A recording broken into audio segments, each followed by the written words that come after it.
So, what I wanted to introduce a tool today, if that's all right with you.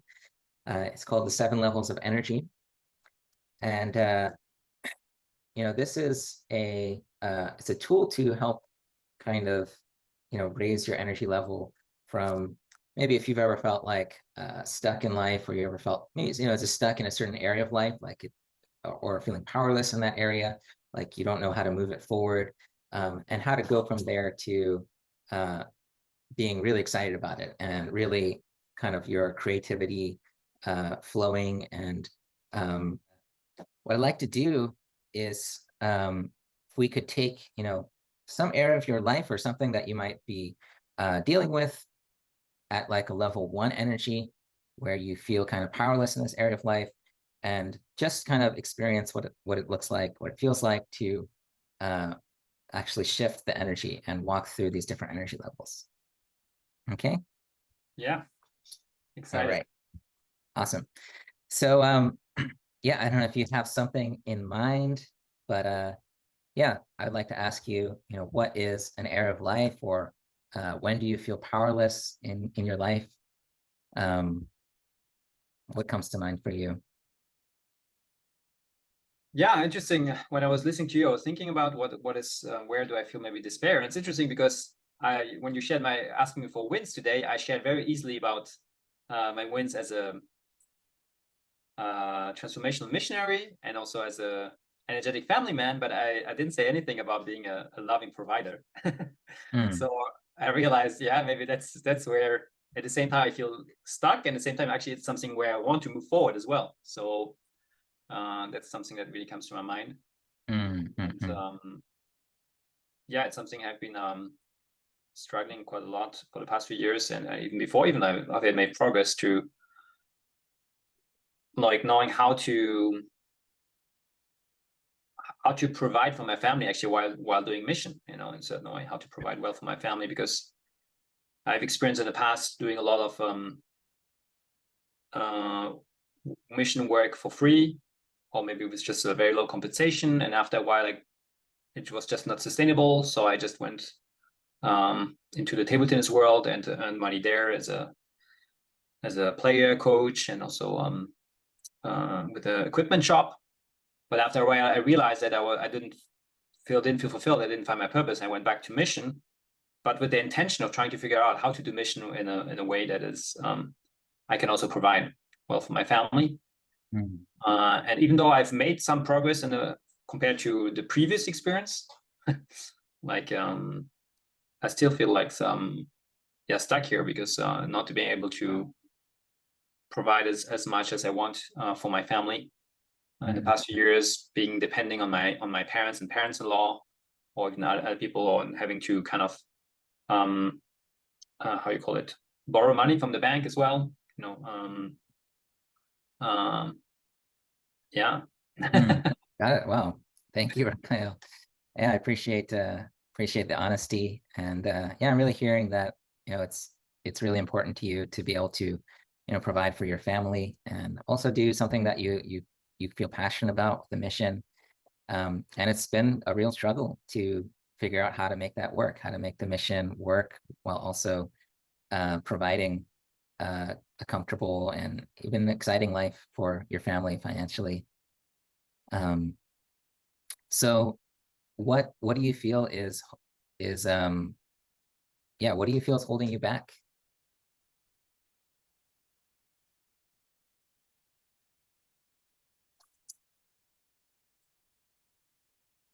Yeah, if I look at me, I feel like what's holding me back is I feel like daring to ask for a financial compensation for what I do.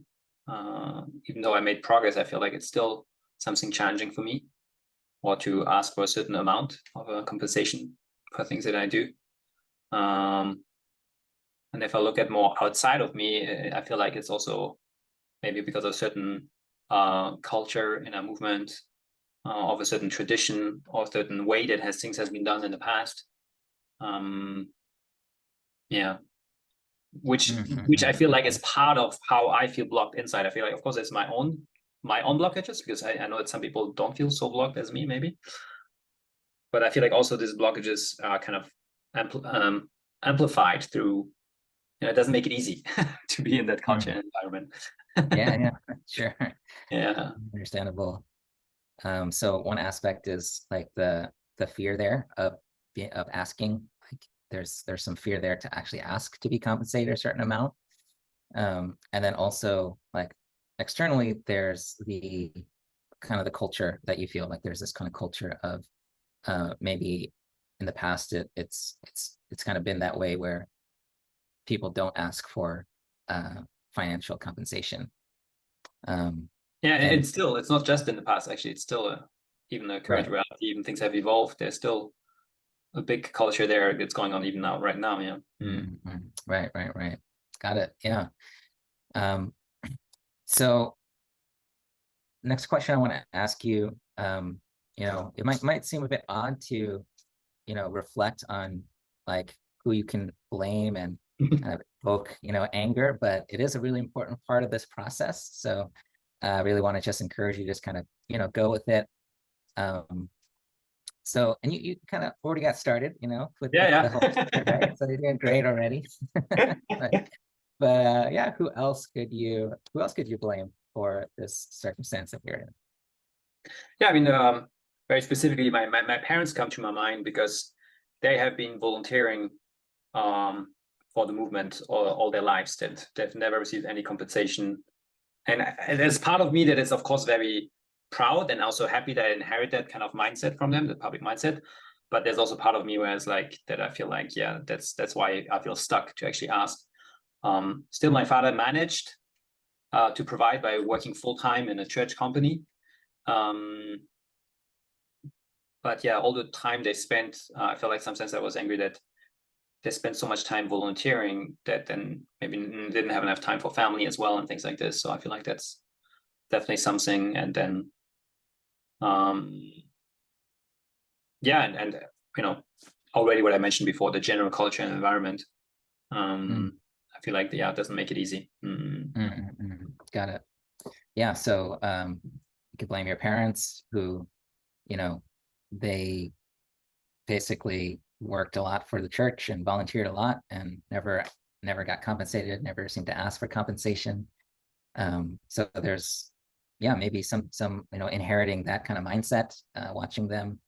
But also, yeah, you felt frustrated, see how much they, contributed to the church and maybe left out, family, focusing on the family, and mention the general culture.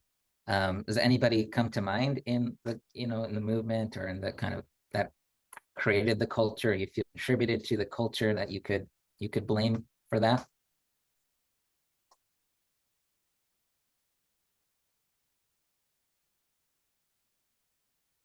Nobody specific. I would say maybe just our elders. Elder. Yeah.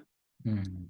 And again, even though I'm letting go this plane, but at the same time, there's of course maybe that's the next step, but there's also of course a lot of appreciation for, because I know that part of that culture also helped to create what we are today, and I wouldn't be here, and Right. wouldn't be here without that as well. So Right. Yeah, absolutely. Yeah, you are getting ahead of the game, Raphael. That's great.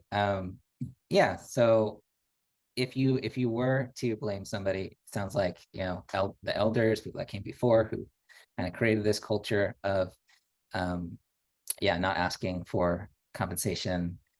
So yeah, first of all, that's totally understandable that you'd feel a bit frustrated about that this is something that did it was there before your time, and you kind of inherited the situation, and you kind of showed up in the midst of all of this. So yeah, it's totally understandable if you could feel disempowered or impacted by that. yeah, and now that you share that, something more specific comes to my mind is that I felt like my experience is that often yeah, actually I only got compensation when I asked for it.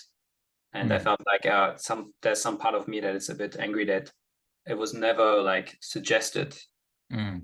like, wow, you're doing so much work and it would be great that you could compensate, or if you would be ready to do more, we would compensate that. Like, maybe I'm biased emotionally, but anyway, even if I'm biased, that's the feeling I have around this Mm. area, that Mm, maybe mm, that's mm, part of the problem as well, where I'm stuck, because I have this feeling like you always like have to ask for, and it's, which is more difficult than when it's actually mm, mm. Right. Is it offered kind at first. Yeah. mm, mm, mm. Right. So is it kind of like a feeling of like, oh, why do I always have to ask? Like, why nobody, why someone's not offering, or, realizing the effort I'm doing and wanting to offer something that. Yeah, and it's not even just about me. It's like, I really, it's generally speaking, like, I always feel like, even I know other people doing a lot who don't dare to ask. Um, I often feel actually quite sad that kind of we don't, that there's not like the first step coming from above to say, oh yeah, that's a big job, that should be, we should find ways to compensate people if we can, do that. Mm, mm, mm. Right, right. Yeah, it's totally understandable to, yeah, wish that would come from above, that somebody could say, let's compensate people who are working hard. Um, yeah, thank you. Thanks for sharing that, Raphael. I'm sure you're not the only one that's felt these things. I'm sure there's been many others. So um, you're not just speaking for yourself, I'm sure. Um, but given the circumstances that you're in, the culture that you're in, how it's been and how it is, what's something that you could do to move forward? If you could just, something you could do just to take responsibility to actually just move things in the direction that you would want it to go. Well, I could just, yeah, definitely do what I did sometimes again, but just, on another level again, uh, asking, asking for compensation, but also, of course, being ready to provide amazing service and results. Not just asking something, but also, like, yeah, just being ready to be very committed to serve, while also asking for compensation, because from my experience in the past years of mission, it's kind of the only way to make it sustainable. Volunteering can work very well in the short time on a project based or things like this, but if it's like on the more like building something, then yeah. So that comes to my mind, to ask, even though I didn't. Right. Yeah, so that's one thing, is just kind of say bite the bullet and ask, and also providing, valuable service, something that is definitely, worthy of an income. So having that commitment there. Yeah, so that's great. That's a great way to, just take responsibility, is just to be the one who asks, even if no one else is doing that. So I want to go a little bit deeper and think about this, aspect of, the culture and how things are, and um, who else do you feel might be struggling because of the way things are now? Who else does that impact?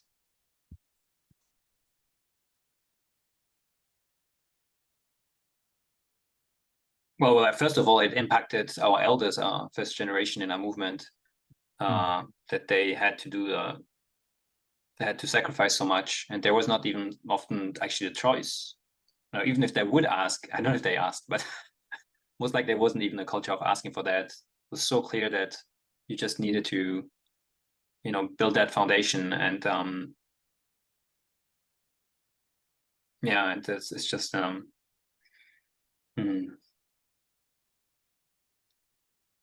And of course, in a way, they're still, I'm sure many of them are still being affected today.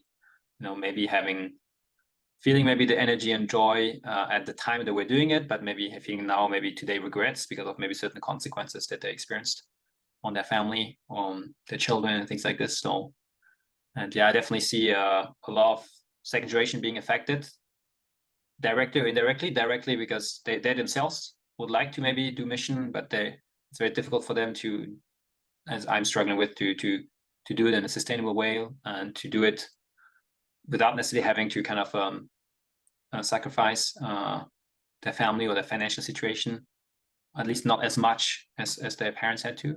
Or even like I know many second generation who feel like almost that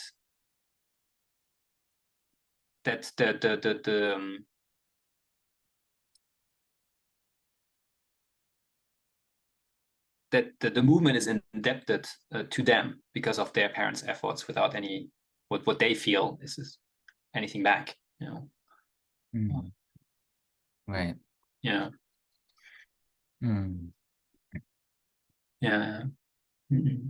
It sounds like you mentioned, these elders who've sacrificed and struggled themselves financially in situations where it probably didn't seem like there was a choice at all to, ask for money because maybe there wasn't money available, or whatever. The culture was just so strong at the time, or and then also, yeah, second generation who, um, yeah, have this feeling of maybe resentment, or they feel entitled to something because of the sacrifices their parents put in. Um, who else would be impacted if this didn't change? How would it impact others if this didn't change? Yeah, it definitely will impact my children and next generation as well. Mm. And again, directly or indirectly, either indirectly if their parents have to choose kind of between mission and providing for their family, and in both choices there would be negative consequences. Either there's maybe more a choice of living being financially finding a work where you're financially well off, but maybe where you don't contribute so well spiritually and providentially, don't make the community grow as the next generation actually would need. Or actually doing mission, maybe improving the community and constantly and making it grow, making a beautiful place for the children, but not able to provide for them financially, or not being able to spend time with them because they have to work full time plus volunteer, or these kind of things. And then of course more directly, if this culture goes on, then the next generation is going to be in the same experiencing the same challenge themselves of having to make that choice. Between these two kind of directions. Either making a choice, or I focus on finances, focusing on mission but not finances, or trying to do both. And then the one that is affected is the time with family, I would say. Then if I look at these three pillars, which actually the three pillars of my three identities, being a missionary, family man, and a provider. Interesting. Right.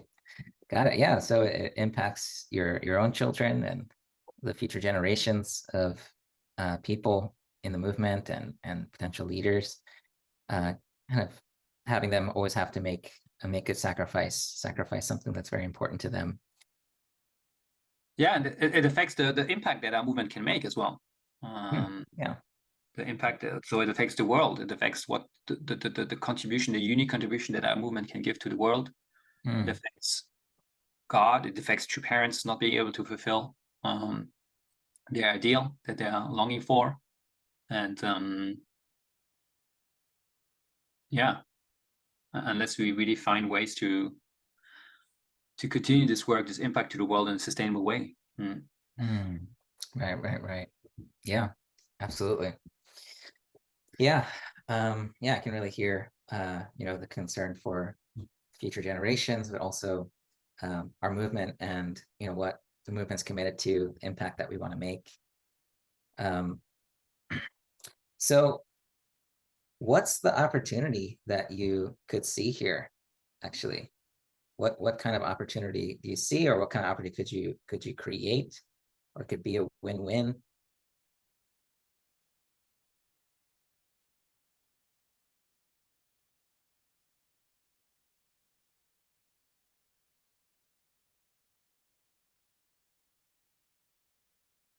Yeah, what comes to my mind is actually that we often talk about, of course, of our parents of first generation being pioneers, and pioneers of this movement. And thanks to them, they were able to really develop this movement. Thanks to this, we were born and also could grow up in this community.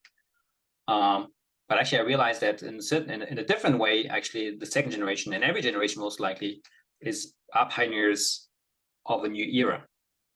And so I feel like the opportunity here is to be pioneers in this new era, to develop a new way of inheriting one side this spirit of service and contribution and sacrifice that our parents modeled to us, but also at looking of what's the next level we can get to so that we can make it more sustainable, so that it's really a different era of walking through the desert and then now building Cheon-in-guk in a certain way. So I feel like it's an opportunity to look at, like, how can we build a sustainable way for this Cheon-in-guk era, for actually building Cheon-in-guk.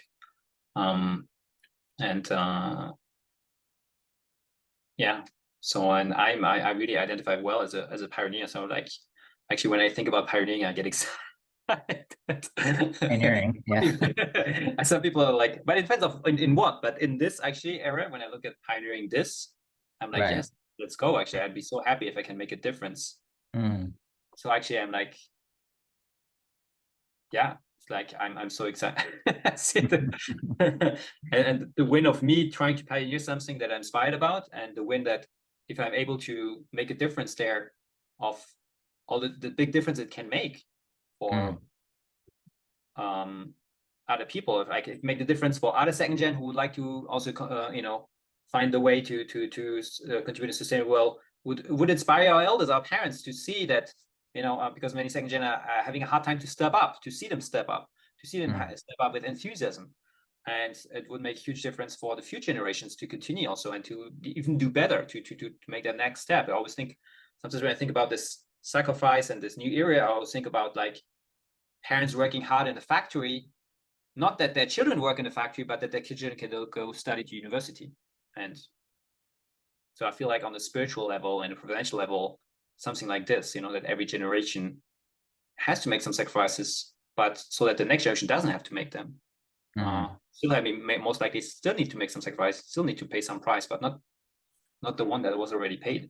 And I see how much then our movement would be able to actually thrive and contribute to this world, and how we could actually really fulfill this ideal that God entrepreneurs are longing for, that we're all longing for as well in our hearts. I see the opportunity to like finding the solution to this is the opportunity to actually moving from feeling stuck to actually thriving, and not just surviving or something else.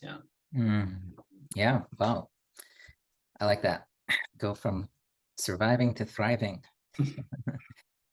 And there's definitely, I can hear the excitement around pioneering a new future. It's a new era to pioneer, and it requires a different kind of mindset. And it's not just pioneering it for yourself, but you can pioneer it for the whole movement and for future generations. So next question I want to ask you is, assuming God has your best interests in mind, assuming that God doesn't give us anything that we can't handle, what do you feel God's intention for you is around this?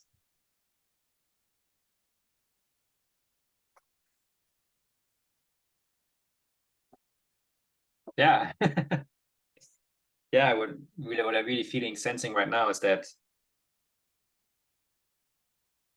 God's intention is to put me through that struggle, so that I actually see and realize the problem that it is, the challenge that it is, and that I actually feel motivated and the desire to actually find a solution to this. And the best way to be able to do that is actually to go through the struggles, to go through that experience, go through that next level of sacrifice. Our parents had to go through a certain level of sacrifice, and I feel like our generation still need to go self-sacrifice on another level, thanks to the foundation I was already laid. And going through it is actually, it's also God really wants me to actually, I feel like, to connect really through the foundation that was made, and really feel and sense. I think without going through that experience, I wouldn't be able to have as much gratitude for God, your parents, and the first generation, about what they did. If it would be too easy, I wouldn't be able to actually appreciate that, and I would take things for granted. So I really feel like that helps me to be grateful, and at the same time also feel like have this strong desire of wanting to change things for the new generation, and be willing to fulfill my responsibility, and I would say our responsibility as this generation to our part for the next level. Wow. Yeah, that's amazing. You can really see how, actually God wants you to go through this so that you can experience it, and you can grow from it, and you can learn from it, and understand, the value and the meaning of the sacrifices, and be the one to set a new foundation for the future. So, with that kind of in mind, seeing how God is, with you, God is, everything is kind of exactly as it ought to be. Coming from that place, if you could create anything, what would you be excited to create?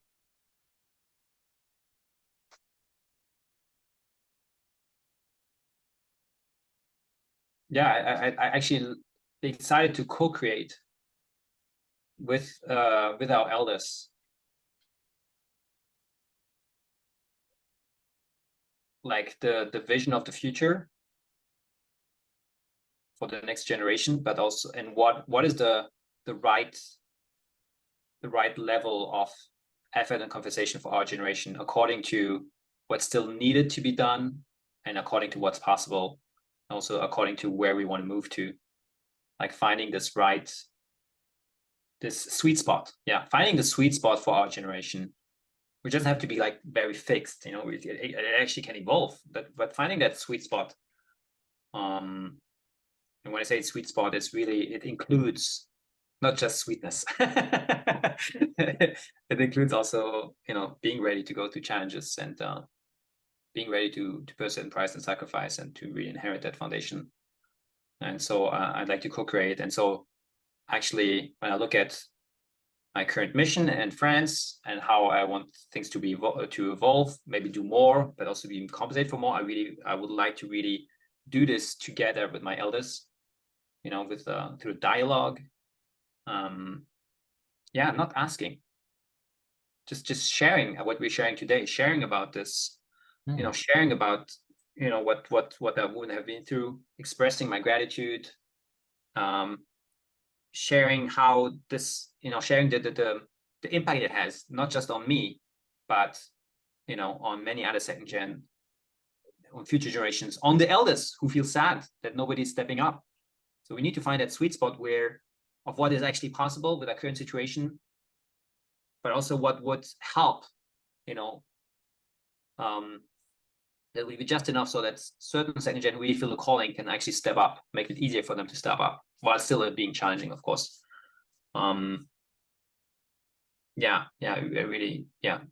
Changing from, the level of responsibility was just, okay, I need to ask, and it felt heavy.